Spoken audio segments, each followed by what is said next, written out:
Well, good afternoon, everybody. I'm so glad that you have chosen to spend a little time celebrating the birth of Jesus on this Christmas Eve. I hope you and your family have an incredible Christmas together. I know we're looking forward to our Christmas. Normally, we're traveling on Christmas Day, but we already did that. Last week, we spent about 3 or 4 days seeing 4 different sets of families. And so if you've ever seen that movie, 4 Christmases, that's us, okay? Thankfully, all of that is in the past, though, when we're able to hang out in Ocean Springs as we celebrate Christmas together as a family. If you're just joining us here at Mosaic, I want you to know that the whole Christmas season this year at Mosaic, we've been in a series that we've been calling Down to Earth. Now, this series, as we look at that title, we've been saying that that title is not just a statement about what Jesus did. Even more than that, it's a statement about the kind of person Jesus was.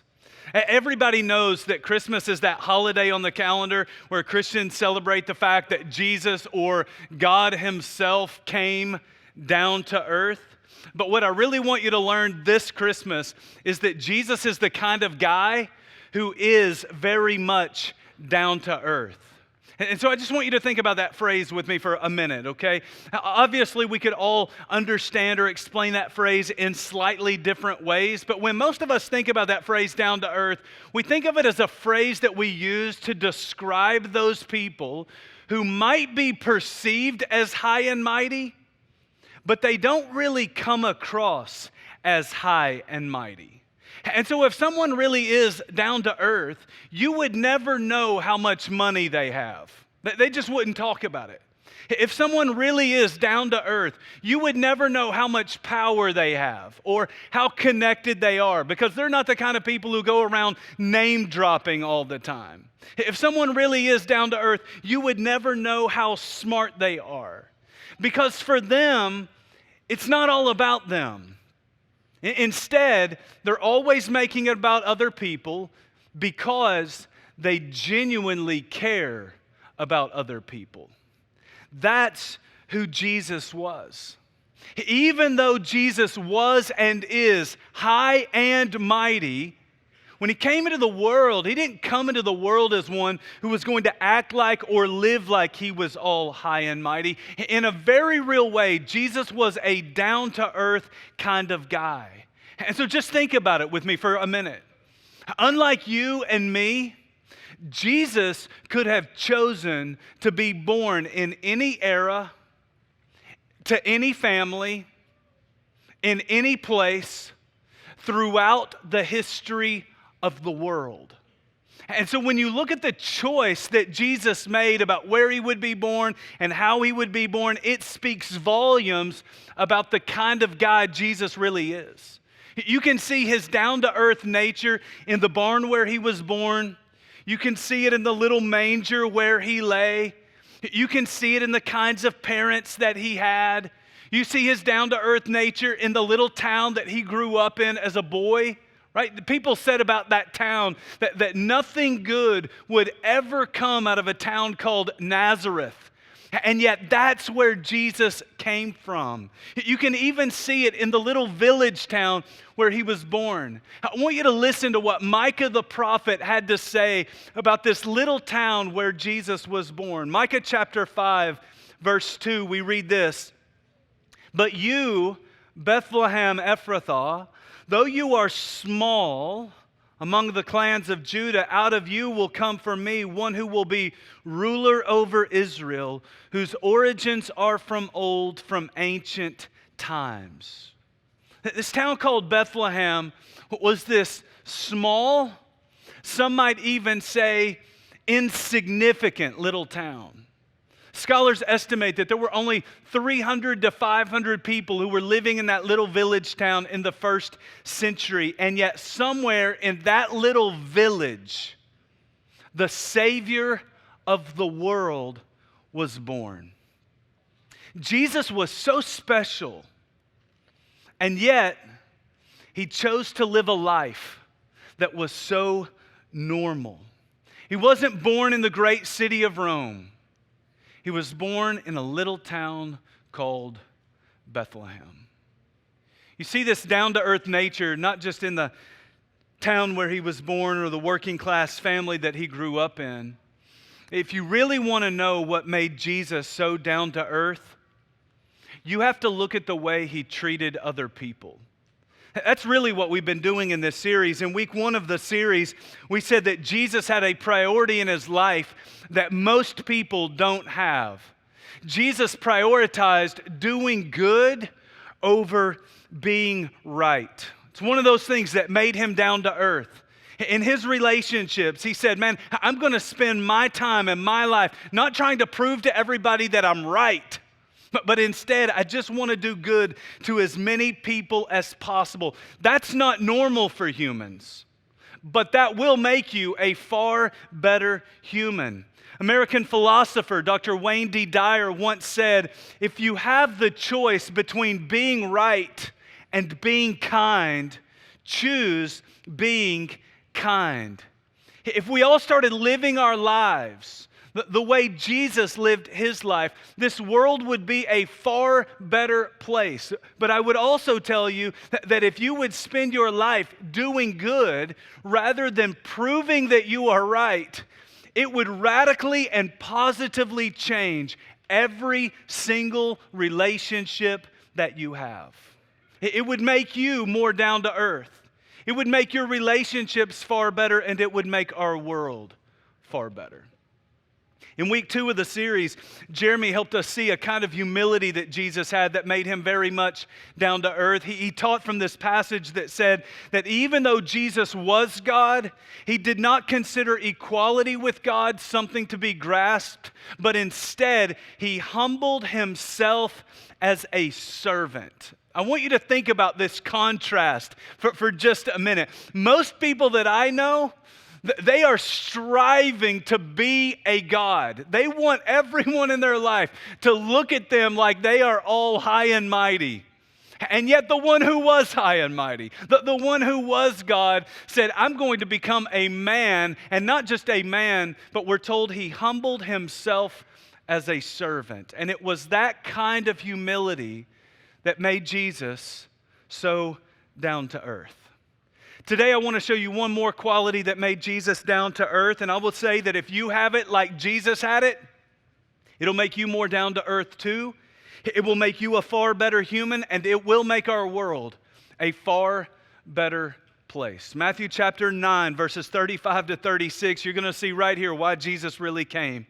Jesus went through all the towns and villages, teaching in their synagogues, proclaiming the good news of the kingdom, and healing every disease and sickness.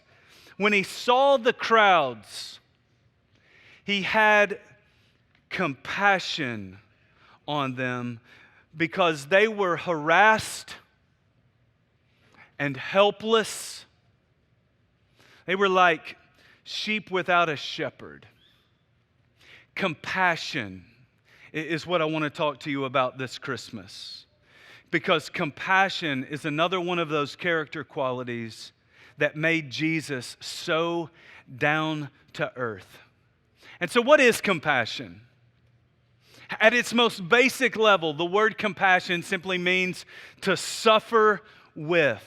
I love how Henry Nouwen put it. He was a Catholic priest and professor who said it like this. He said, compassion asks us to go where it hurts, to enter into the places of pain, to share in the brokenness, fear, confusion, and anguish. Compassion challenges us to cry out with those in misery, to mourn with those who are lonely, and to weep with those who are in tears. This is exactly what Jesus did when he came to the earth at Christmas. He said, I'm going to make a big move, and I'm going to step into a place of pain. I'm going to go to a world where people are hurting. I'm going to share in their brokenness, their fear, their confusion, and their anguish. I'm going to sit with those who are crying. I'm going to be present with those who are lonely. I'm going to be in a world where I can comfort those who are crying in pain. In fact, I would tell you, make no mistake about it, the whole reason that we have a Christmas is because Jesus had compassion. The reason that I love Henry Nouwen's explanation of compassion is because I really do believe that his explanation challenges the way that so many of us might just naturally think about compassion. Most of us hear compassion and all we think about is something that we feel. But when you listen to that definition, and even more important, when you look at the person of Jesus, you start to realize that Jesus didn't just feel something, He did something. He saw people in their suffering and He said, I'm going down there. I'm going to be with them in their suffering and I'm going to do something about their suffering. In fact, Matthew tells us in verse 35 that He traveled around through all the towns and villages in His part of the world. He spent His time and His life teaching truths to people that would change their life. He spent His time spreading good news to people who found themselves in bad situations, and He healed every kind of disease and sickness. Jesus didn't just feel something. He actually did something. But why? I would say it like this. Compassion is something that Jesus felt, but it was the result of something He saw.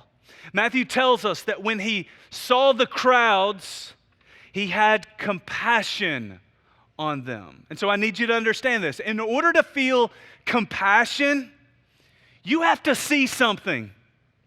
So when you watch the St. Jude commercials, what do they show you? They show you children who are suffering in their hospitals. When you watch the SPCA commercials with the really sad Sarah McLachlan songs playing in the background, right? What do they show you? They show you animals who have been abused and abandoned. They show you dogs and cats that have been malnourished and were completely dehydrated. And why do they show it to you? Because they know that if you see it, you're going to feel it. And then you're probably going to be compelled to do something about it. Earlier this year, I went on a trip with some guys in our church to Glacier National Park. We were backpacking through the backcountry, and one day as we were coming out of this long loop that we had been on several nights in the backcountry, we came out at this hotel. Now, we weren't staying at the hotel, okay? We were being picked up by a driver at the hotel, and the driver who picked us up was telling us about Many Glacier Hotel and how there had been a grizzly bear that had been hanging out at the hotel a couple of months before we got there. Now, this grizzly bear wasn't just hanging out. This grizzly bear was actually following and harassing a mother moose and her 2 calves. He followed her everywhere they went. When they tried to run, he would chase them. When they would start to grow tired, he would sneak in on those 2 calves that are right there on the bank. Over the course of days, that mother moose became completely exhausted. She had been harassed to the point that she was now helpless. Now, I'm not going to show you the rest of the video, but when you look at that mother moose and when you look at those 2 calves, you feel something. You feel something because you see something. And what you feel is compassion. If you didn't see it, you wouldn't feel it. Which means that if we're going to become more like Jesus, and if we're going to feel real compassion, we need to stop thinking about ourselves all the time. And we need to start looking around at people in our world. And when I say we need to look at people in our world, I mean we need to take a deeper look into the lives of other people in our world. We have to see beyond what is happening on the surface. Because when most of us look at other people, we don't see other people the way Jesus saw other people. When we see other people, we just see what they do. We just hear what they say. we just read whatever they post. And because of that, we don't really feel compassion. Instead, we feel annoyed. We feel maybe a little frustrated or disgusted. Maybe we even feel angry at people because we're focused only on what they're doing or what they're saying. Not Jesus. Jesus was able to look past what they do, and he was able to see why they do it. And so when it comes to all the people in your life, the people who frustrate you and the people who really annoy you, I know what they do. But do you know why they do it? I know what they do. That they gossip and they're always ripping other people to shreds. But do you know why they do that? I know what they do. They drink too much. But do you know why they drink so much? I know what they do. They criticize everything you say and everything you do. But do you know why they are so critical of other people? I know what they do. They spend way too much money, especially around this time of the year, or they don't want to spend any money at all. But do you know why they handle money the way they do? I know what they do. They criticize. They won't go to church. They're sleeping with their boyfriend or their girlfriend. They've moved in with someone they're not even married to. I understand what they do. But do you understand why they do it? I'm not trying to excuse it. But I really do think that in order to have compassion, you have to understand it. That this is what Jesus was able to do. He was able to look at what was really going on in the lives of other people, and he was able to understand not just what they do, but why they do it. There's an old adage in the counseling world that says, hurting people hurt people. I love that line because it seeks to explain, yes, what people do, but it's also explaining why they do it. Jesus knew the reason they are the way they are is because there's something deeper going on in their lives. He was able to see a reality that most people never see. What did Matthew tell us? Said that he had compassion on them because they were harassed and helpless. They were like sheep without a shepherd. That's the way Jesus saw people. He knew that they are being harassed by a supernatural, spiritual enemy in their life. And he knew that they were not just being harassed, he also knew that they were completely helpless without God in their life. And that's why he came.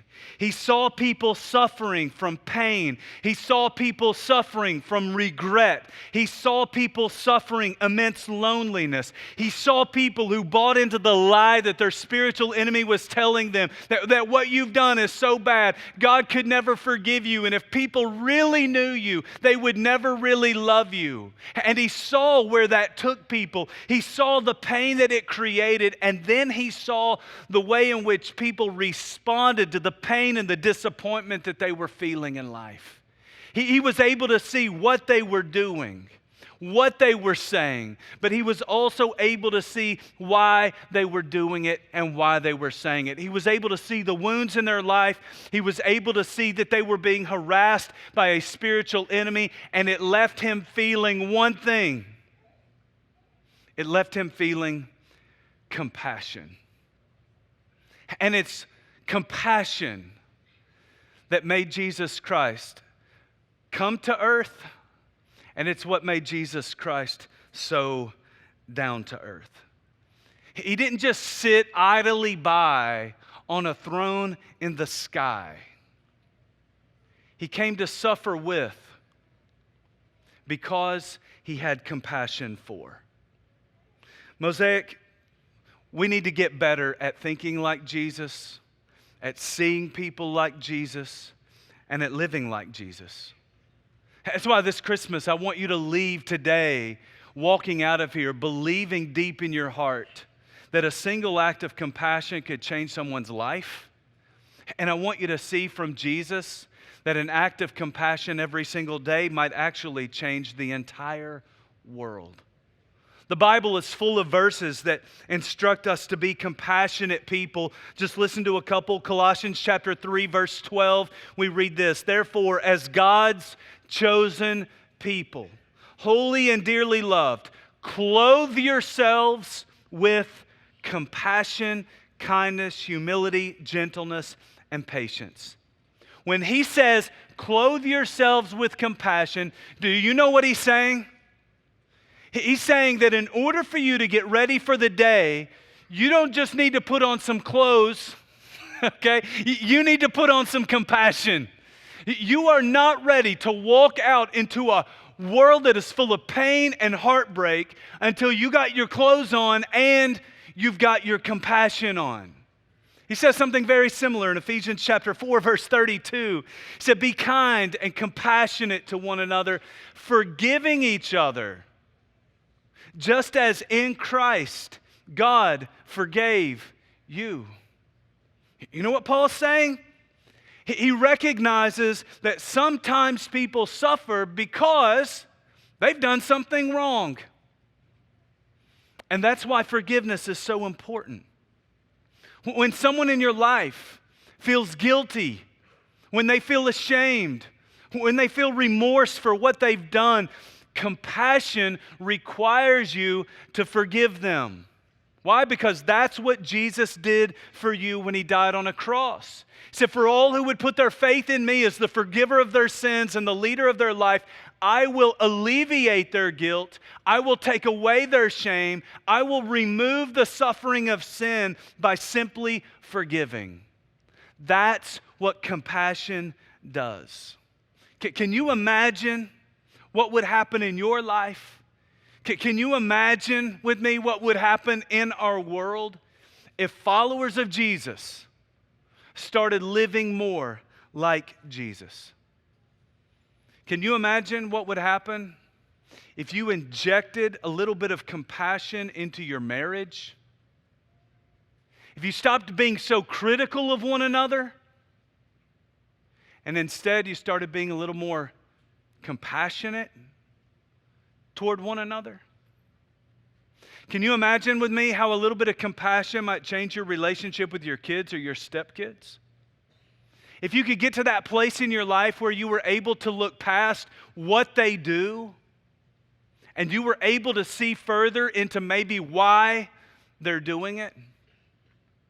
Can you imagine with me how a little compassion might change the way you walk into the family Christmas party this year? Can you imagine how it would change every conversation you had? Because everywhere you looked, you saw people, not just with what they were doing, but why they were doing it. You were able to have different conversations with people who were suffering a layoff. You're having a different conversation with someone who's battling infertility.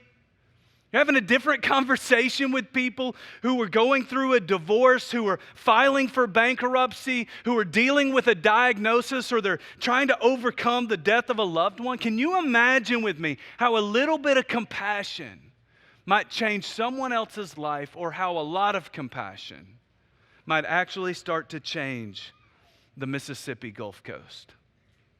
And so this Christmas, I want to give you a little challenge that I think can produce a really big change. I want you to ask yourself this question: who do you need to show grace to in light of what they're going through?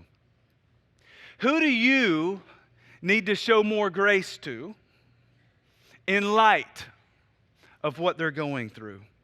Find that person who needs a little compassion and be more compassionate. The old German theologian Dietrich Bonhoeffer once wrote, "We must learn to regard people less in light of what they do or omit to do, and more in light of what they suffer." That's compassion. It's who Jesus was. It's who Jesus is. And it's who Jesus is calling us to be. Now, I realize that some of you are here today and you are not a follower of Jesus, and you're listening to this whole message and you're thinking to yourself, I have never in my life met a Christian like the one you are describing today. All your experience with people who are followers of Jesus is that they come across a little more high and mighty than down to earth. Maybe your experience with the Christian community is that people in the Christian community have always looked down their noses in judgment at you. We've been critical, not compassionate toward you. If that's been your experience, I want to apologize and I want to admit that as followers of Jesus, we don't always do a great job of living like Jesus. But I also want you to know that we're trying. And the reason that we're trying is because we believe that following Jesus makes life better, and following Jesus makes us better at life. It's not just why we follow Jesus, it's why I want to challenge you to become a follower of Jesus this Christmas. You and I both know that following Jesus in this way is not something that you see in the world, but it's something that would make our world a far better place. Jesus came into this world because he saw people suffering because of the result of sin, and he made a big move toward humanity to say, I want to be with them in their suffering, and I want to do something about their suffering. So he was born in a manger, and he eventually died on a cross. For all who would believe in him, for every person who would say, I want Jesus to be the forgiver of my sins and the leader of my life, he would forgive those sins, and he would lead you in the way of compassion. And here's what I really believe. I believe that Jesus not only wants a relationship with you, but if you'll take a long, hard look at Jesus, you're going to want a relationship with him too, because he's an incredible, down-to-earth kind of guy. Will you pray with me? God, I pray for people who do not have a relationship with Jesus today. I pray that they would understand very simply that they can start a relationship with him right here, right now, by confessing that they need Jesus to forgive their sins and to lead their life. I pray that if you make that decision, that you'll communicate with us somehow, some way. We have a connect card in the seat pocket in front of you. We have opportunities for you to connect with us on our website, on our church app. However you want to communicate with us, let us know that you put your faith in Jesus this Christmas so that we can encourage you in your relationship with him. God, for those of us who are followers of Jesus, my prayer is that we would be more compassionate, that we would be more like Jesus, that we would see people the way he saw people, that we would feel as Jesus felt so that we might do as Jesus did. And I pray it all in Christ's name. Amen.